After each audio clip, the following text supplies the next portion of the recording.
Radio صدائے حریت جموں کشمیر سے سنیے تازہ ترین خبریں۔ امریکی کمیشن برائے بین الاقوامی مذہبی آزادی نے اپنی تازہ ترین رپورٹ میں بھارت کو اقلیتوں کے لیے خطرناک ترین ملک قرار دیتے ہوئے کہا ہے کہ سب سے بڑی جمہوریت کہلانے والے ملک میں مذہبی آزادیوں کو شدید خطرات لاحق ہیں اور شہریت ترمیمی قانون خاص طور پر مسلمانوں کے خلاف ہے، جبکہ کورونا کی آڑ میں بھی مسلمانوں کو نشانہ بنایا جا رہا ہے۔ رپورٹ میں بابری مسجد سے متعلق بھارتی سپریم کورٹ کے فیصلے اور مقبوضہ کشمیر کی خصوصی حیثیت کو منسوخ کرنے کے اقدام پر بھی شدید تنقید کرتے ہوئے کہا گیا کہ بھارت بھر میں انتہا پسند ہندوؤں کی جانب سے مسلمانوں کے خلاف حملوں میں اضافہ ہوا ہے، جبکہ دہلی پولیس نے رواں سال فروری میں مسلم آبادیوں پر حملہ کرنے والے ہجوم کی طرف سے آنکھیں بند کیے رکھیں۔ بھارتی حکومت نے مسلم اکثریتی جموں کشمیر کی خصوصی حیثیت منسوخ کی، فوجی محاصرے اور مواصلاتی پابندیوں کے ذریعے نقل و حرکت، ہر قسم کے اجتماع، انٹرنیٹ اور ٹیلی فون پر پابندیوں کے علاوہ مذہبی اور سیاسی رہنماؤں کو گرفتار کیا۔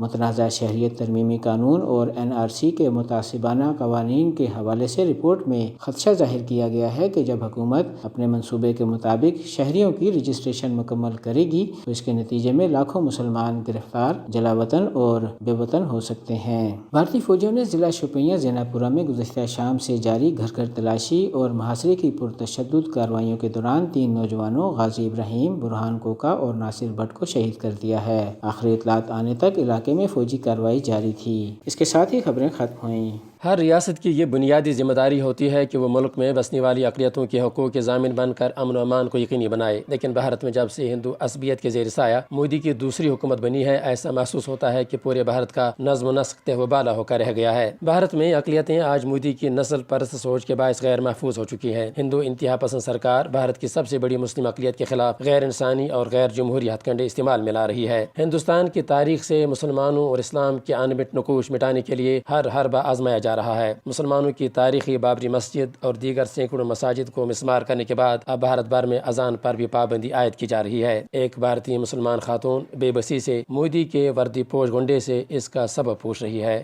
کوئی دقت نہیں ہونی چاہیے، دیکھو ہماری بات سنو، اذان نہیں ہوئے گی تو نمازیں کیسے پڑھیں گے؟ ہمیں وقت کا کیسے پتہ چلے گا؟ ایل جی صاحب کے تو آپ